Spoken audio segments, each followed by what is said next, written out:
E a gente vai falar um pouco hoje sobre a semente, ou sobre regar a semente. E é uma coisa que mexeu muito comigo. E na nossa ida para Irecê, eu ia comentando no carro com o Zé Carlos, com o Erval e com o Bruno, que de vez em quando o apóstolo Reginaldo vem a Salvador, ele sempre traz muitas coisas para o bispo patriarca. Ele traz abóbora, ele traz laranja, ele traz lima, limão, traz um bocado de coisa. E tudo é muito gostoso do que ele traz lá. Traz graviola, temoia, ele planta isso também na fazenda dele. Tudo é maravilhoso, mas uma coisa chamou minha atenção. De todas as coisas que ele traz, que são deliciosas, uma chamou minha atenção. Acho que talvez é a mais simples: a cebola. Eu fui daqui até lá no carro falando: meu irmão, eu tenho certeza que vai ser bênção, Deus vai fazer maravilha, mas eu vou descobrir o mistério da cebola. Não é possível. Porque eu gosto de cebola, mas não é aquele negócio assim: ai, cebola, se eu não comer cebola hoje. Não, eu gosto de cebola, mais até pelo benefício que ela traz do que pelo sabor. Claro, quando você bota no tempero é muito bom, mas se eu comer cebola crua, cebola na salada não era muito meu feitio. Apesar que com essa direção eu comecei a comer assim: era crua, era na salada, era em tudo, era muito boa a cebola.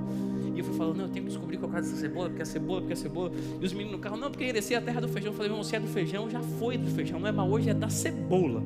E quando a gente estava chegando em Irecê, outdoor para tudo que era lado, banner, empena, placa, a terra da cebola F1, porque a cebola F1. Eu disse: Jesus, a cebola tem até marca aqui, meu irmão, F1. F1 deve ser bom, né?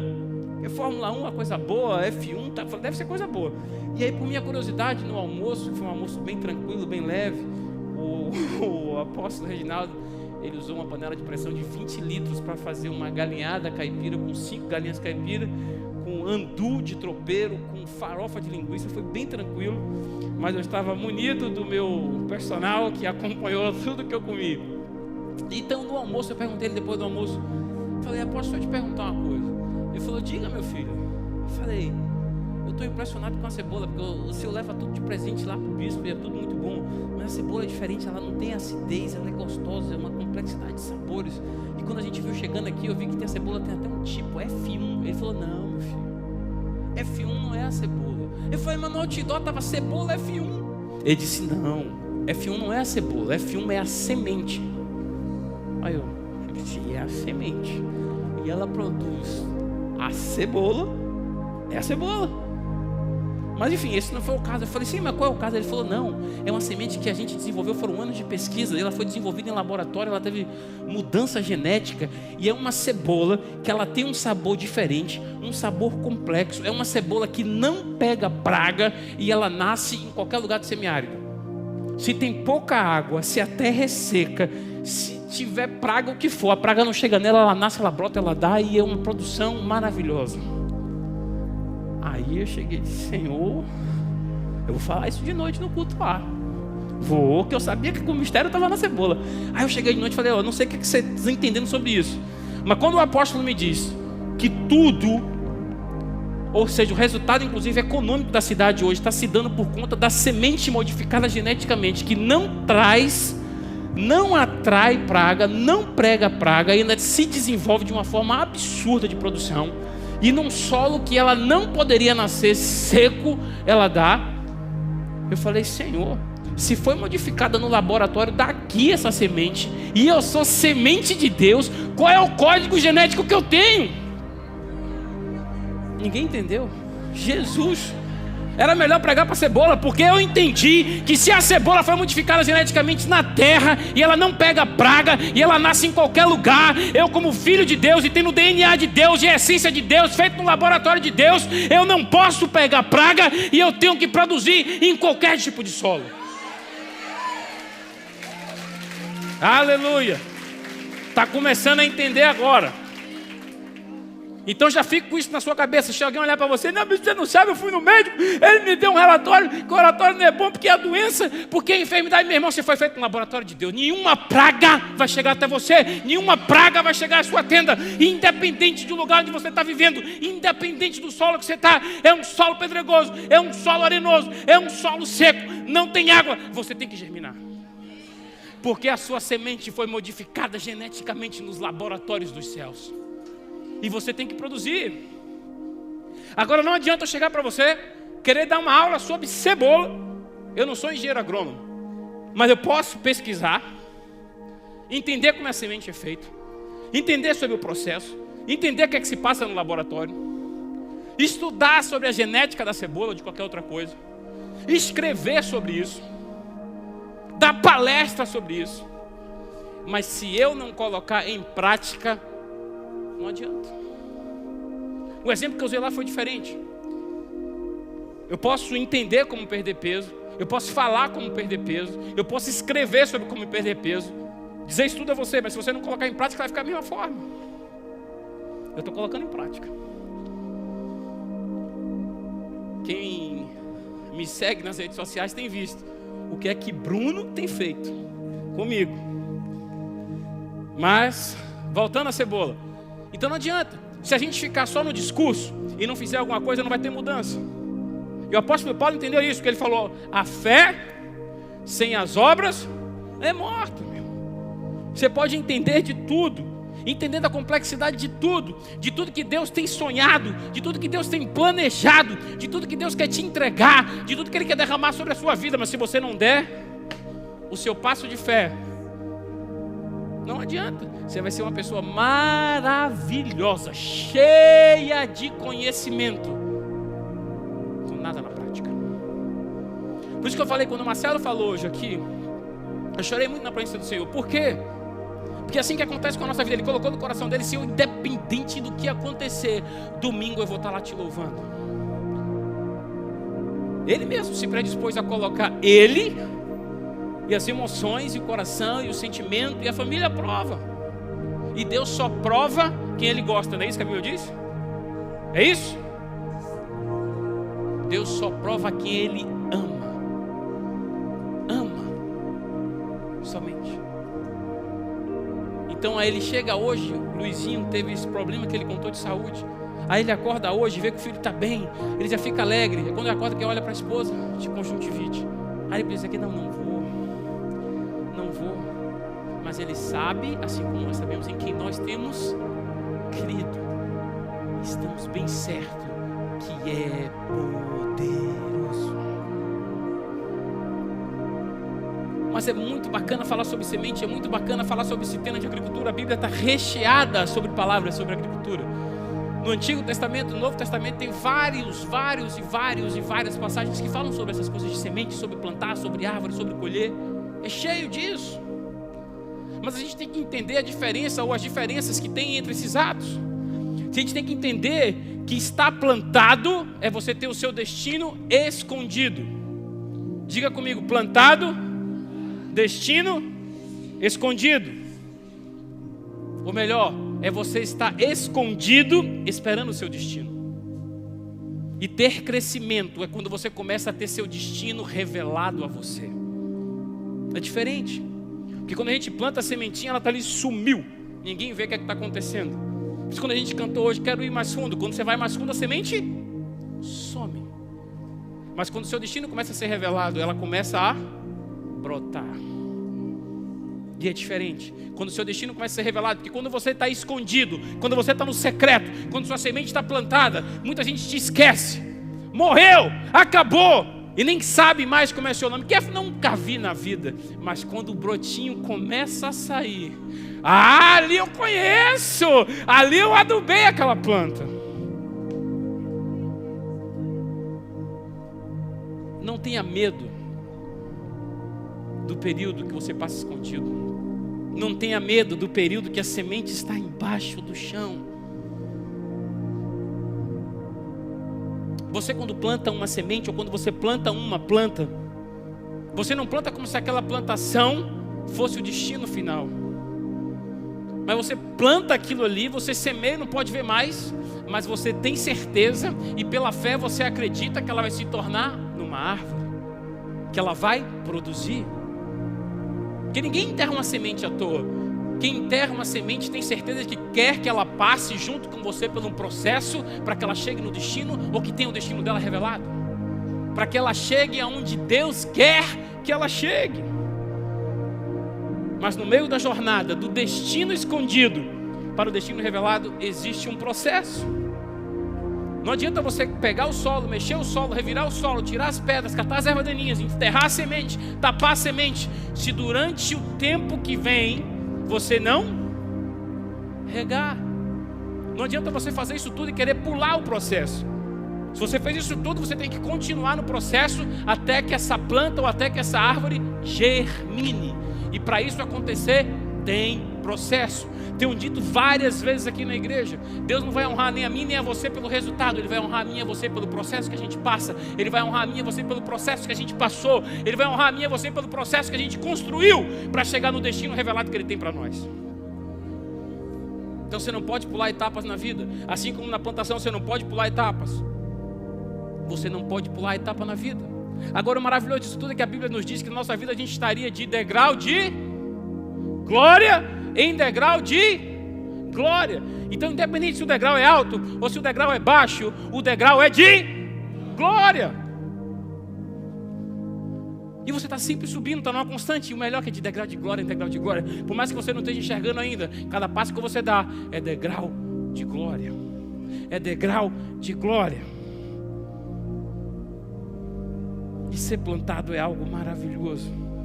Maravilhoso. Mas a gente tem que entender que é processo. Tudo é processo. E ele tem que ir. E sem o benefício de regar, o destino certamente morrerá no chão. Nunca atingirá o seu potencial, simplesmente porque nunca foi regado. Não adianta você ter as sementes dentro de você. Elas estão escondidas, elas estão plantadas. Se você não regar, ou se alguém, melhor dizendo, não regar, ela não vai germinar. Eu tenho um dever de perguntar isso a você nessa noite. Você já foi regado alguma vez na sua vida? Você já teve as suas sementes regadas por alguém? Já? Porque você tem que ter suas sementes regadas. A Bíblia, como eu já falei, ela é recheada de palavras sobre esse tema. Pense no começo de tudo, quando Deus disse, haja. O haja aconteceu porque tinha semente.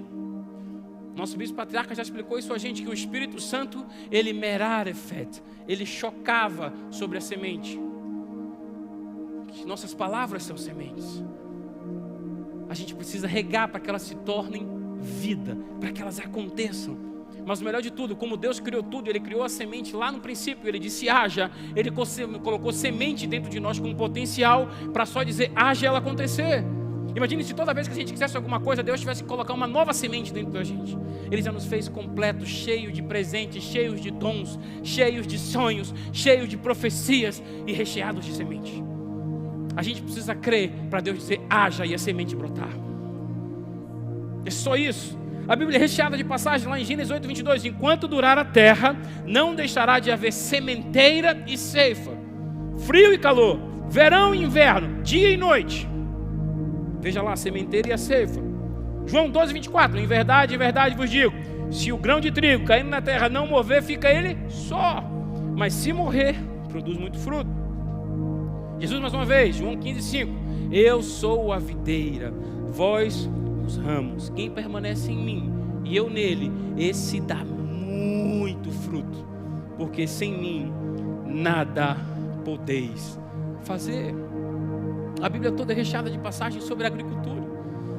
Aí eu, não satisfeito com isso, eu fui querer entender a origem da palavra agricultura. Fui lá pesquisar qual é a origem da palavra agricultura. Ela vem do latim ager, cultura, onde ager é campo, território, e cultura, cultivo, no sentido estrito de cultivo do solo, ou cultivo da terra, ou cultivo do campo, mas também preparação e cultivo do território. Deixa eu te perguntar uma coisa, você tem cultivado o território que Deus te deu? Você tem cultivado o território que Deus te entregou? A Bíblia fala que aonde a planta do nosso pé pisar, será? Então onde a gente pisa, a gente adquire território. Mas o que é que a gente tem feito com o território que Deus tem dado a gente? A gente tem cultivado, a gente tem semeado, a gente tem feito crescer e expandir aqueles territórios que Deus tem nos dado por promessa. Às vezes a gente não tem feito por falta de conhecimento. Por isso que a gente vai sair daqui entendendo como fazer isso, para que a gente possa viver tudo aquilo que Deus tem sonhado para a nossa vida. Quem crê diz amém. Aleluia, eu creio, e as outras 7 pessoas também. Sabe, o ser humano é diferente. A gente não podia existir nas condições que a gente está existindo. Tem gente que olha assim e fala assim, pá, fulano, Como é que ele está naquela posição na empresa? Como é que ele está naquela posição de destaque? Como é que é isso? Ele não poderia estar assim, sabe por quê? Porque tem muita gente que fala assim, ele não pode existir na condição de solo que ele foi plantado. Olha o negócio da cebola de novo. Mas é o código genético, é o que vem dentro de você, que por mais que você não possa produzir onde você está plantado, você produz. Porque você foi mudado por dentro, por Deus. E é Ele que dá a mim e a você o crescimento. Por mais que não seja propício onde você está, você vai crescer. Porque é Deus que garante isso. Aí nesse ponto você deve estar imaginando, meu Deus, onde é que o bispo está indo? Porque eu realmente não era para ter crescido onde eu cresci. Porque minha família era uma família desestruturada. Porque meu lar era um lar esfacelado. Porque eu não tinha condições de estudar. Eu não tinha como ter uma formação de nível superior. Eu não tinha como ter esse conhecimento técnico, mas eu tenho. Eu não era para ter crescido dessa forma, mas eu cresci. Por quê? Porque independente do tipo de solo que você foi plantado, ou independente do tipo de destino que quiseram te empurrar, é o destino que Deus tem para a sua vida que vai permanecer. Creia nisso. Você poderia ter perdido sua mente num ataque de nervos. Você podia ter jogado a toalha. Você podia ter desistido da vida. Mas você não desistiu. Porque Deus forçou este acontecimento. Deus forçou esse crescimento. Deus forçou isso dar certo. Mesmo você estando plantado em campos secos, mesmo abusado, tumultuado, dolorido, sofrido, drogado, confuso, quando Deus diz viva, Ele força o acontecimento, Ele força a vida, Ele faz acontecer. Você não brotou como uma erva daninha. Você não é resultado de uma conta de tabelinha errada, de uma camisinha furada, de uma pílula vencida. Você não é fruto de um deal que não deu certo. Se você existe é porque você tem propósito e propósito de Deus na sua vida. Se você brotou é porque Deus disse viva. E se Ele disse viva, Ele quer que você viva em abundância. Você vai entender como? Você vai entender como? Eu quero mostrar para você a diferença entre ser plantado, porque para quem nunca viu, o ato de ser plantado é confuso. E a gente tem que entender a diferença entre ser plantado, para o aluno que não viu, porque o plantar não parece muito diferente de enterrar. Tem muita gente que fala, peguei essa semente aqui, eu vou enterrar ela ali. Mas plantar é diferente de enterrar, completamente diferente. E a gente tem que ter isso muito claro na nossa cabeça. A diferença entre plantar e enterrar é gigantesca. E a gente tem que entender isso para que as coisas comecem a fluir na direção que Deus quer que elas fluam. Porque assim, a didática é muito parecida. Para os dois caminhos, tanto para um quanto para o outro, você tem que cavar.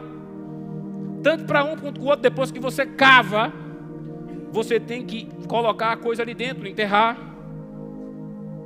Ambos estarão escondidos debaixo do chão. O que você plantou e o que você enterrou, sabe qual é a diferença? É que um tem destino e o outro não tem mais. A diferença entre plantar e enterrar é isso. Quando você enterra alguém é porque você quer que se desfaça o corpo que já existiu. E quando você enterra uma semente é porque você quer que ela chegue no destino que foi traçado para ela. Uma coisa que eu já te adianto, você que está aqui, você que está me ouvindo, você que está me vendo pela televisão, você não está enterrado, você está plantado. Porque seu destino não acabou, seu destino apenas começou. Você está passando pelo processo, mas você vai virar aquilo que Deus quer que você seja. Porque mais uma vez eu digo, você não está enterrado, você está plantado. Se aproprie disso. Quando a gente planta alguma coisa, a gente enterra para que ela passe por um processo, volte de outra forma, volte melhor, volte mais forte, volte produzindo, volte transformada com todo o potencial que ela tem dentro para produzir e abençoar as coisas que estão à sua volta. Pense que maravilha, a gente planta uma sementinha desse tamanho e ela dá uma árvore frondosa que sai em frutos que alimentam pessoas, cidades, países. Mas tudo estava no potencial de uma pequena semente que quis passar pelo processo e se transformar naquilo que ela teria que ser. Mas tem gente que tem medo de processo. Fala, não, Senhor, eu já quero chegar no final, eu já quero ser árvore, eu já quero dar meus frutos às pessoas. Não queira queimar etapas, não queira pular etapas, não queira pular degrau, não queira pular fases na vida. Queira viver tudo que Deus preparou para você. Não queira se livrar disso. Quantas pessoas aqui voltaram melhor para a sua vida de quando foram enterradas? De quando foram empurradas para baixo?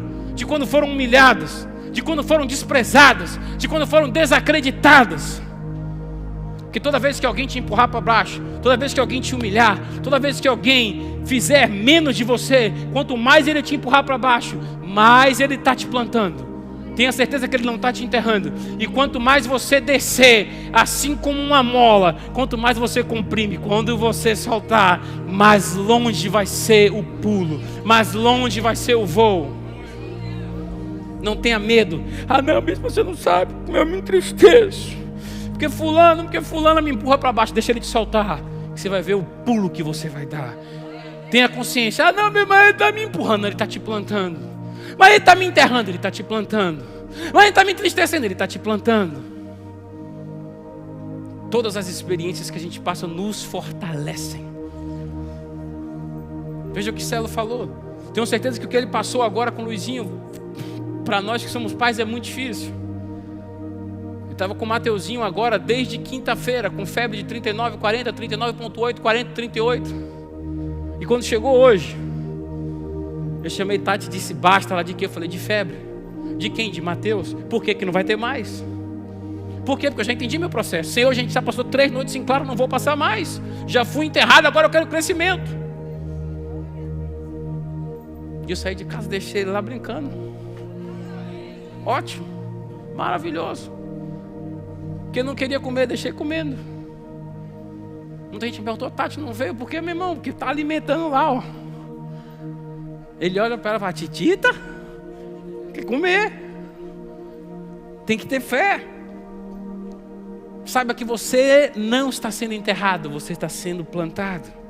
Ah, mas estão me empurrando para baixo. Você vai subir no tempo de Deus. Declaro que você está melhor quando você sobe do que quando você desceu. Quando a gente cantou hoje, quero ir mais fundo. Eu já fiquei ali, Senhor, será que eu já falo agora da pregação? Quero ir mais fundo, quero ir mais fundo. Você está indo para baixo, você está sendo plantado. Mas quando você chegar no tempo de Deus, depois do processo, você vai ver que maravilha. Toda vez que você passa por um lugar escuro, toda vez que você passa por um lugar que você não consegue enxergar a saída, se lembre que você foi plantado e não foi enterrado. Que no momento que você começar a subir, no momento que você começar a romper o solo, todos vão ter que te ver. Porque durante o processo, muita gente esquece quem nós somos. Não lembra nem o nome. Mas quando a gente começa a brotar, ali eu conheço, ali é meu amigão, ali é minha amiga, há muitos anos estudamos junto. No momento que você começa a brotar, não tenha medo do lugar sozinho, não tenha medo do lugar escuro. Você está plantado, mas você vai brotar, você vai germinar. Agora você tem que começar hoje a declarar, eu estou subindo, eu estou brotando. 4 pessoas entenderam, porque eu estou subindo, eu estou brotando, o Senhor está me fortalecendo, o Senhor está me regando. Entenda isso, não tenha medo de lugar sombrio. Lembre que você está ali plantado. Agora o melhor de tudo está lá.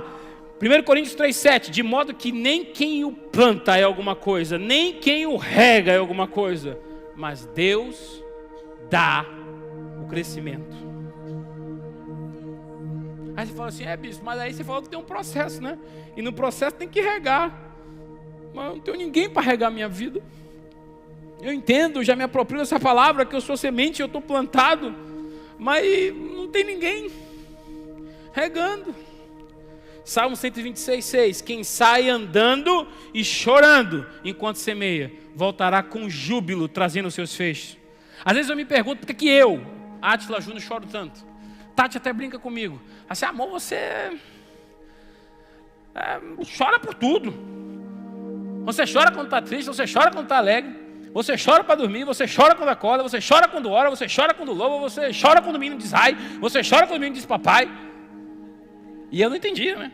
Até que eu li isso, eu entendi. Sabe o que é que acontece? Eu sei que eu tenho uma vida recheada de sementes. E por mais que possa ter faltado alguém para regar alguma delas, as minhas lágrimas regam as sementes de Deus dentro de mim. Eu já chorei tanto que uma vez a lágrima acabou. Eu achei que os meus poros tinham sugado todas as lágrimas. Mas não, foram as sementes que estavam dentro de mim, absorvendo todo o meu choro, absorvendo toda a minha lágrima, absorvendo toda a água, para que ela começasse a brotar e trazer novidade de vida para mim. Então não tenha vergonha de chorar. Não tenha medo de chorar. Porque se você acha que ninguém está regando, você está regando as sementes dentro de você. Chore, mas chore para valer, porque você está regando as sementes que Deus plantou dentro de você. Amém? Entenda isso. Agora o lindo é que ele fala assim, isso é maravilhoso. Salmo 126:6. Quem sai andando e chorando enquanto semeia, voltará com júbilo trazendo seus feixes. Que a Bíblia poderia dizer assim: quem sai andando e chorando enquanto semeia, tem uma grande possibilidade de voltar alegre colhendo. Ou possivelmente voltará alegre colhendo os seus feixes. Ou certamente voltará. A Bíblia não. Quem sai andando e chorando enquanto semeia, voltará com júbilo trazendo os seus feixes. Ela não deixa margem para interpretação. Ela diz que quem sai andando e chorando vai voltar com júbilo colhendo. Não tenha vergonha de chorar. Não tenha vergonha de regar as suas sementes que Deus te deu. Se ninguém está regando, você está regando elas sozinho. Mas elas estão sendo regadas, você está passando pelo processo. Entenda isso. Quando você é semente preciosa de Deus, e nós somos, você chora mais do que qualquer pessoa. Você chora mais do que qualquer um. Quando você é semente preciosa de Deus, você passa por situações que outras pessoas não passam. Você não entende. Pô, mas Celo, menino abençoado aqui, criado na igreja, ele vem, levita e ele abençoa. Por que o filho ficou doente? Porque quando você é semente abençoada de Deus, você passa por processos que outras pessoas não passam. Mas Deus só prova quem Ele ama. E as lágrimas que eles tiveram, ele e Lili essa semana, regaram sementes de futuro para ele, para Lili e para Luizinho. E Deus já começou a dar o crescimento hoje. Que é assim que Deus faz. Deus é maravilhoso. Quando você é semente preciosa de Deus, você até que às vezes não consegue dormir, você tem que se ninar assim para dormir, você chora e você se balança. Mas Deus está dando crescimento. Quero que você entenda isso nessa noite. Quero que você entenda isso. Mas tem gente que não querem de jeito nenhum pessoas que têm sementes preciosas dentro dela. Tem gente que não quer, porque ela não sabe tratar com pessoas que têm destino escondido. Elas só querem se relacionar e só querem tratar com pessoas que já têm destino revelado. É por isso que a gente está vivendo num mundo que muitas pessoas se separam porque elas querem buscar um marido pronto, querem buscar uma esposa pronta. Eles não querem buscar um namorado ou uma namorada para passar pelo processo de fazer aquela pessoa pronta, de passar pelaquela semente, de ajudar aquela semente a ser regada mutuamente. Mas não quer o processo, quer o destino revelado. Não, eu quero casar com fulano. Mas fulano é casado, mas ele está pronto, eu quero ele. Eu quero fulano está pronto. E o processo? Sabe qual é a coisa boa pelo processo? Eu não sei se todo mundo aqui já teve a oportunidade de plantar alguma coisa. Quando eu era pequeno na escola, pelo menos eu fiz aquele experimento do feijão no algodão. Não sei se hoje em dia faz isso, né? Que hoje é tudo digital na escola. Mas no meu tempo, meu irmão, você tinha que plantar o feijãozinho no algodão e molhar. Quando você planta algo e cuida de algo, aquilo se torna legitimamente seu. Não quero buscar ninguém com destino revelado, quero passar pelo processo, porque quando você passa pelo processo, mais uma vez eu digo, se torna legitimamente seu, porque a semente que você regou, a árvore que você adubou, a árvore que você limpou, ela vai ser sua e os frutos que ela vão trazer serão seus. Queira passar pelo processo, não abra mão. Não queira ninguém pronto, queira se aprontar junto com alguém. Amém? Entenda isso. Passe pelo destino que está sendo revelado aos poucos com essa pessoa, até que você levante o fruto daquela árvore linda. Você não pode apreciar o tamanho que ela se encontra se você não lembrar de quão pequena ela começou. Não abra mão. Mas tem gente que não quer entrar em algo já acabado. Não, eu quero já pronto. Não é assim. Não é assim. É bom ser afligido, é bom se preocupar como fazer, é bom ter que brigar por seu lugar. Depois que você briga para conquistar o seu lugar, você não tem que pagar a ninguém, por a ninguém você ficou devendo nada. A ninguém. Entenda isso. Em 2 Reis 3:11, a parte B do versículo diz assim: aqui está Eliseu, filho de Safate, que deitava água sobre as mãos de Elias. Que deitava água significa dizer que era o serviçal de Elias, que fazia o trabalho de casa de Elias, que aprontava o café, que colocava a mesa, que varria o chão, que fazia a cama, que estendia a roupa, que lavava a roupa. Isso era o que Eliseu fazia para Elias. Ele deitava água sobre a mão de Elias, ou seja, era o serviçal de Elias. Mas enquanto ele estava servindo a Elias, Elias estava regando a vida de Eliseu. E quando Elias ascendeu aos céus, Eliseu ficou com o quê? Com a porção dobrada que tinha na vida de Elias. Por quê? Porque ele serviu o homem de Deus e ele foi regado pelo homem de Deus. Na Bíblia a gente encontra lá na frente, quando a mulher foi tirar água no poço, Jesus falou: me dê essa água para beber. E ela serviu a Jesus: eu vou te dar uma água hoje que nunca mais você vai ter sede. Porque quando ela serviu, ela foi regada por Jesus. E o melhor é que a Bíblia não fala assim: você vai receber uma medida assim. Não. Lucas 6,38: dai e você vos é dado boa medida, que já é bom, recalcada, sacudida, transbordante, generosamente vos darão. Quando você planta, você colhe. Quando você planta, você é regado. Quando você serve. A gente tem falado muito aqui na igreja sobre o ministério de serviço, sobre amar e servir as pessoas. A Bíblia fala que quem faz a qualquer um dos pequeninos aqui na terra faz ao próprio. Você faz a alguém aqui, Deus te rega. Você cuida do órfão da viúva, Deus te rega. Você cuida do irmãozinho na igreja, Deus te rega. Você abre a porta para um irmão na igreja, Deus te rega. Você ajuda alguém a entrar aqui, Deus te rega. Você dá uma palavra de ânimo, Deus te rega. E o melhor, que Deus vai estar te regando. A Bíblia diz que um planta, o outro rega, mas Deus dá o crescimento. Imagine, Deus plantou os sonhos em nós todos aqui. À medida que você serve, Deus vai regar você também. E Ele ainda vai dar o crescimento. É maravilhoso. Mas tem gente que fica assim: não, bispo, mas eu estou começando a entender, eu já entendi isso agora, que o meu choro regaram as minhas sementes. Mas bispo, eu não estou ainda colhendo. Eu tenho fé, eu acredito que eu vou colher, eu acredito que eu vou receber tudo aquilo que Deus prometeu para mim e para a minha vida, eu vou receber aqui, mas eu não vejo esses sinais. Vou te explicar porque é que não estava acontecendo. Quem quer saber porque é que não estava acontecendo? Por que é que você chorou, por que é que você plantou, por que é que você regou e não colheu ainda? Quem quer saber? Vou dizer a essas 4 pessoas que levantaram as mãos. Eu não entendo muito de agricultura, mas eu tive que fazer uma pesquisa para entender mais sobre isso. E o que é que eu entendi? São ferramentas diferentes que a gente usa para várias coisas. Por exemplo, se eu pedir para você apertar um parafuso com a caneta, vai ser difícil. Independente se ela seja azul ou não.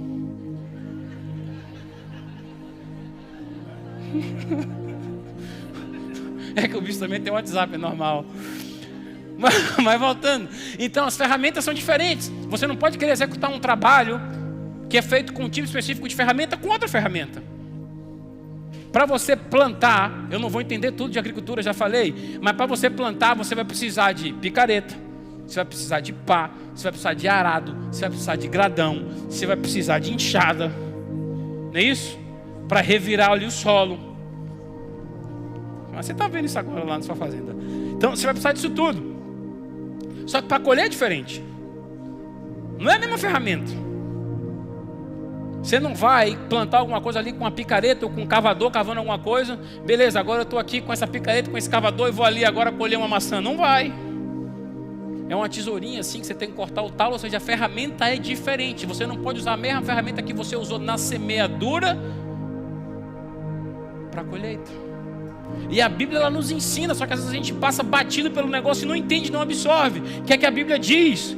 Quem sai andando e chorando enquanto semeia, voltará com júbilo, trazendo seus feixes. Ou seja, a ferramenta da semeadura, a ferramenta que você usa para plantar é o choro, são as lágrimas. Mas a ferramenta que você usa para começar a colher os frutos que Deus preparou para você é o júbilo, é a alegria. É por isso que a gente vê hoje em dia tanta pessoa e o diabo faz um esforço tremendo para fazer a gente se entristecer, para fazer a gente triste, macambúzio, desanimado com a vida. Por quê? Porque toda vez que a gente se entristece, a gente deixa de colher aquilo que Deus preparou para a gente. Então se você já chorou e chorou muito, se você plantou e já regou muito e não está colhendo, comece a colocar hoje um novo cântico nos seus lábios. Não, bispo, mas eu não estou começando a enxergar isso ainda. É assim, irmão, é no processo. Mas a partir do momento que você colocar um cântico de louvor, de júbilo na sua boca, e você começar a agir por fé e não por vista, os frutos vão começar a chegar. A colheita abundante vai começar a chegar. Mas troca a ferramenta e troca ela esta noite. Comece a adorar ao Senhor. Comece a se alegrar na presença do Senhor. E troque as suas ferramentas e passe a colher aquilo que Deus preparou para você. Quem sai andando e chorando enquanto semeia, voltará com júbilo, trazendo os seus feixes. A Bíblia poderia dizer assim: voltará com júbilo, trazendo aquele fruto que você semeou. Não, porque você plantou uma semente, mas a Bíblia diz que você vai voltar com feixes, no momento que você colocar júbilo no seu rosto. Se alegre, não deixe nada se abater. Mais uma vez eu vou falar do exemplo de Celo, que com certeza qualquer coisa que mexe com família a gente se abate, se entristece, mas no momento que ele disse: Senhor, eu vou me alegrar, eu vou para a tua casa hoje, eu vou adorar o Senhor, colocou um cântico de júbilo. Deus falou: não, meu filho, eu tenho que entregar os teus feixes, porque a tua fé foi grande demais. Troque a sua ferramenta nessa noite. Troque a sua ferramenta nessa noite. Se você está indo para a colheita, diga que você acredita na sua colheita. Porque tem gente que precisa de validação. Paulo, você viu que eu semeei, você viu quanto eu sofri e chorei, você acha que eu vou colher? Não queira validação de ninguém, queira validação do Senhor, meu irmão. Porque o teu tempo de semeadura foi você e Ele. É Ele que vai dar o crescimento, é Ele que vai fazer você colher na proporção que Ele quer. Não fique esperando: não, eu acho que você vai colher, irmão. Não sei bem se você vai colher, não. Não fique atrás dessa opinião dos outros. Tenha fé, acredite. Se você passou pelo processo, júbilo, e comece a recolher e a colher os seus feixes. Pare de querer convencer as outras pessoas a acreditarem nos seus sonhos. Não é pela fé das pessoas, é pela sua fé. Eu falo de mim, quantas vezes eu sonhei sonhos e queria compartilhar com algumas pessoas, e eu ia todo empolgado: pô, não sei o que, não sei o que, não sei o que. E você que vai fazer? Tem certeza? Acho que eu pensei grande demais, né? Eu não sei vocês, mas o meu Deus não tem começo, nem tampouco fim. Meu Deus não tem unidade de medida. Se ninguém pode medir o Deus que eu sirvo, ninguém pode medir as bênçãos que Ele preparou para mim. Ninguém pode medir o tamanho do sonho que Deus tem para mim. Ninguém pode medir o tamanho dos frutos que Deus tem feito eu colher. Ninguém pode medir o tamanho dos feixes que eu estou colhendo para a honra e glória do Senhor Jesus. Não deixe ninguém desafiar a sua fé, porque sua fé não é em mim, nem nos seus frutos, nem nos seus parentes, nem nos seus amigos. Sua fé é em Deus. Não desacredite dos sonhos que Ele plantou no seu coração. Agora você entende por que você não pode andar triste. Por que você não pode ceder às armadilhas do diabo de querer te entristecer de todas as formas? Porque quando você se entristece, você não troca a ferramenta, você não colhe os frutos que estão prontos para serem colhidos. Então, por fé, coloca um cântico novo. Por fé, coloca um cântico de júbilo e comece a colher os feixes. Deus diz que você pode semear com choro, mas você só pode colher com alegria. Só pode colher com alegria. Não existe outra ferramenta. Troque a sua ferramenta nessa noite. Troque a sua ferramenta. Porque se você se sentir triste, desmotivado, miserável, você não vai poder viver o melhor de Deus para a sua vida. Saiba que você tem que ir para a colheita alegre. Saiba que você tem que se alegrar. Pegue no seu vizinho, sacuda ele aí agora e fale: eu chorei minha última lágrima hoje, porque a partir de agora eu tenho um cântico de alegria no Senhor. Aleluia. Deus abençoe em nome de Jesus.